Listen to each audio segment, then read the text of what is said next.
Michael W. Smith, thanks so much for joining us here at Home 103.2 in the bowels of Hillsong, Sydney, where we're sitting in front of the piano where Darlene's probably played a few tunes. She's probably written a few songs on this piano. A few songs. There's a lot of history here, but there's a lot of history with you.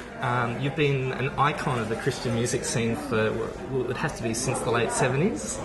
Early 80s. Early 80s, yeah. Long time. And so I thought, why don't we do a crossword together? And it's the Michael W. Smith crossword, where we get to learn a little bit about you. Okay. So I found a crossword, which is all about you. So I filled in a few places so we can get the answers relatively quickly. Right. So let's start, I guess, from the beginning, from the early 70s. Yes. Now, you spoke to our afternoon announcer, John O'Donnell, on the phone, and he got to share a story about how you met your wife. Yes. Which is a great story. I think you've shared it on stage before. Yes. Now, I think that would have to be, let's have a look here at the question. 12 across. When she walked past you, you knew she was the one. Yes. Now, 12 across would have to be here. It starts with a D. Yes, and that would be Debbie. Debbie. Yes. Tell us the story, because it's a legendary story.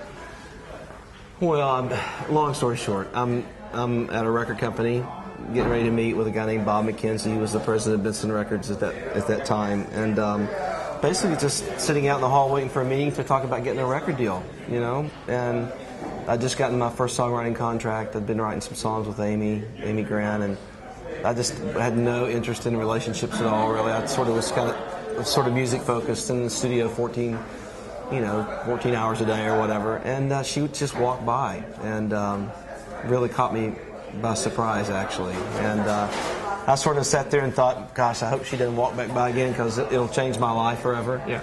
But then I really did pray that she would walk back by, and 5 minutes later she walked by again. And I knew she was my soulmate.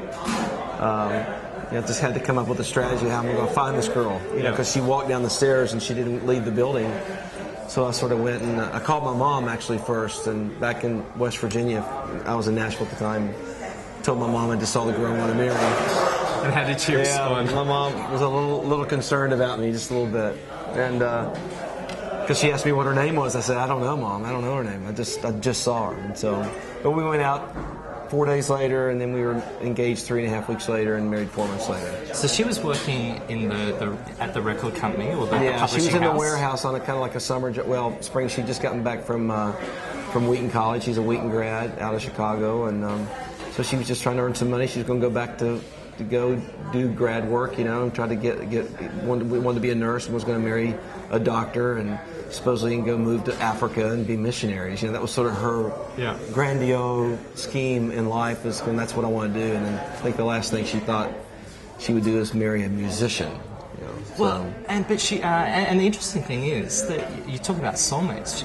You co-wrote a song that is probably one of the most well-known Christian songs there is, "Friends," which I don't know how many thousands of times it's been sung at weddings and all those kind of events. That must have been really special to have that history, to be able to just co-write that song together.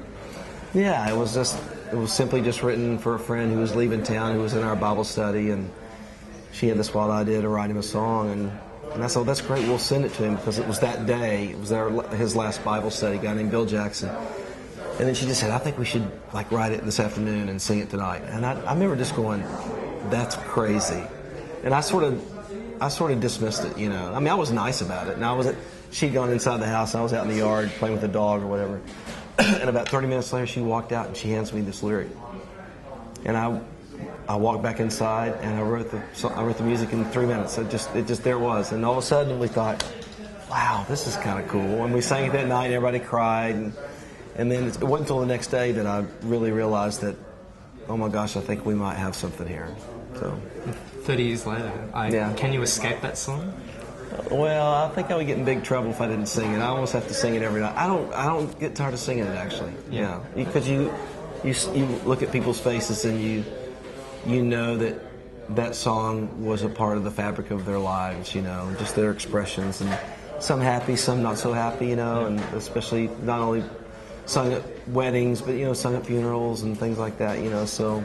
But I think it's been a healing song for a lot of people, and I'm very grateful for that. So you started writing for Greenwood Music as a Meta Green, yeah. Meta Green, writing songs for other artists. Yeah. You got your big break with Amy Grant. Yeah. And I think a number of people that are watching this here in Sydney, Australia, would have seen you with Amy Grant at the Sydney Entertainment Centre in the 80s. Long time ago.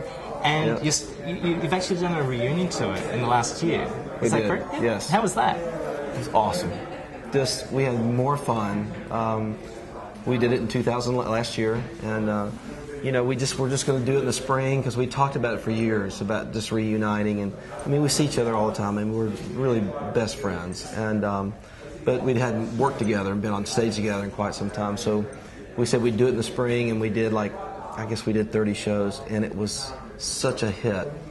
I mean, it did really well in the midst of very hard economic times, And but we had more fun. We thought we need to do this again, so we did it in the fall. So we probably did 60, 63, 64 shows, and talk about seeing people react was pretty amazing because we pulled out all the old stuff. I mean, we went back to record one, and which was the Michael Smith project.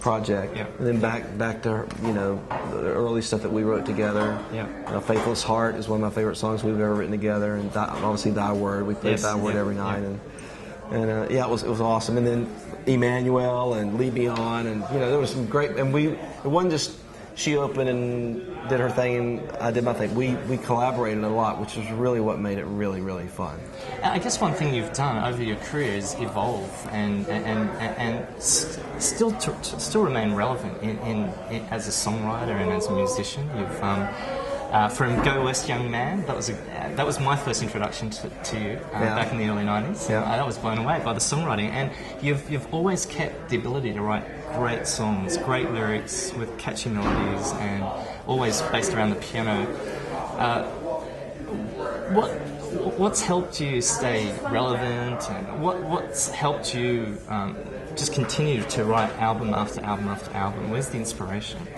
Or what is the inspiration?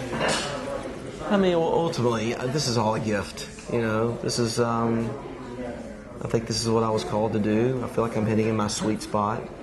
I'm very, very passionate. It's a big responsibility. I feel like I've been given a lot. I'm not tired. Gosh, if anything, I'm more rejuvenated than I ever have been in my life. And I love music. I just love it. And there'll be times that go by. It happens every year, a couple months, and you don't write anything, and nothing's happening. You're just dried up like the desert, and thinking it's over. Gotta go find another job. And then all of a sudden, one day, you write 4 songs in an hour. So. But I think, surround myself with great people. I'm married to an amazing woman, Debbie, and who supports me. That makes a huge difference. There's not very much.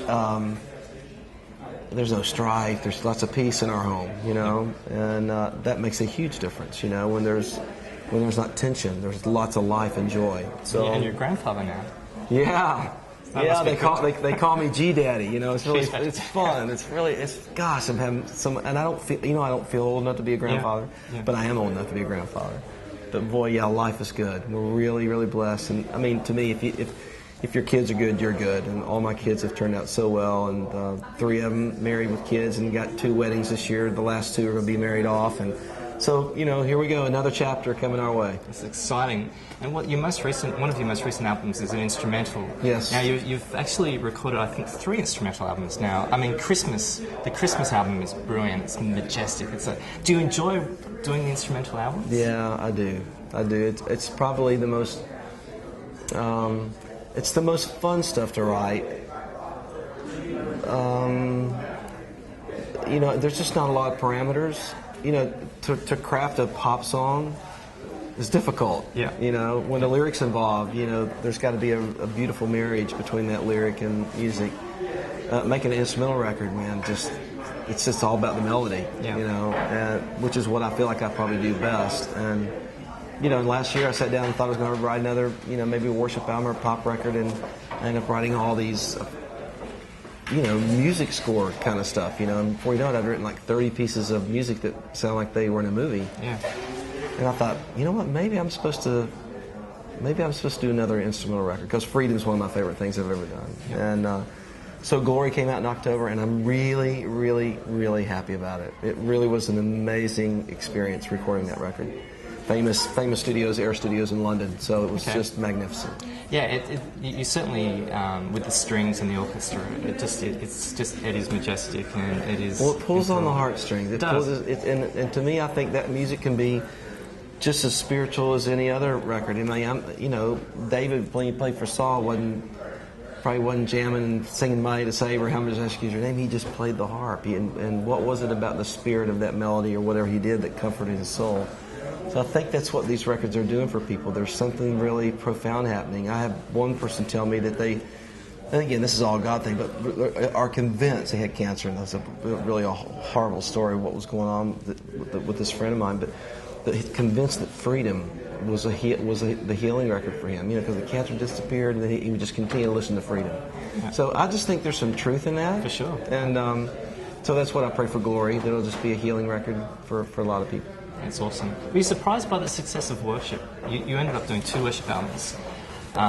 When that first worship album was released, there was certainly something on that album which was anointed or blessed. I mean, whatever Christian word you want to say, but it was just such a big album. Yeah. Did that surprise you? Yeah. Yeah, I thought it would be the least successful record of my career because I was, for lack of a better word, I was the pop guy, Yeah.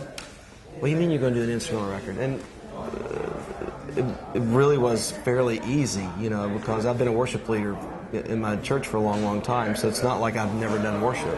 I just never made a worship album or a vertical worship album. So, So when that whole night happened in Lakeland, Florida, it just took on a life of its own, and it sort of took off, sort of out of our control. Yeah. When my friend read that scripture from the Psalms during Let It Rain, something broke, at that point. And we just couldn't, we barely got through it without totally breaking down because there was something in the air. And we knew it. I had a bunch of artists with me who sang on that record, and I remember it's captured on the CD. Because we went back and remember just backstage, we just wept. We all just started crying. It's like, whew. And then my prayer at that point was, Lord, I just hope what just happened tonight, would you just please allow it to transfer to a CD? And it did. It certainly did. Yeah. Probably my last question for you is, last night I was watching on YouTube a sermon from Brennan Manning. Yes. And talking about the furious love of God. Yeah. And Brennan's obviously lived many lives and an extraordinary life. Now, you wrote the foreword to his well-known book, Ragamuffin Gospel. Yes. What was the impact of his life story, his take on grace, and the fact that God loves you as you are today? Yeah. No matter where you are, what you've done, He loves you as you are. Yeah. It was a game changer for me. I read that book a long time ago. As a matter of fact, I wrote the foreword to the re-release of the book. The book had done so well, they re-released the book, and I had gotten to know Brennan, but no, the book was life changing for me. Because I still found myself in part of my journey and my walk still in the performance mode, and what just happened one day, this revelation of just going the goodness of God, and it radically really changed everything, the way I look at everything, the way I am. I'm 6 foot, but I wake up every day feeling 6'3", because I'm a son. And once you get that resolved, man, life's great.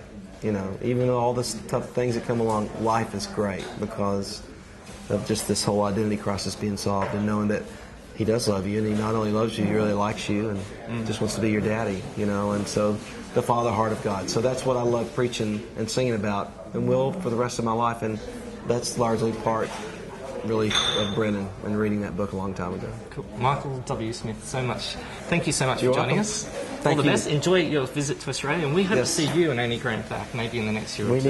We need to do that. We need to organise to Yes. speak to somebody. All right. I might know some people who can take care of that. Oh, thank you. You're welcome.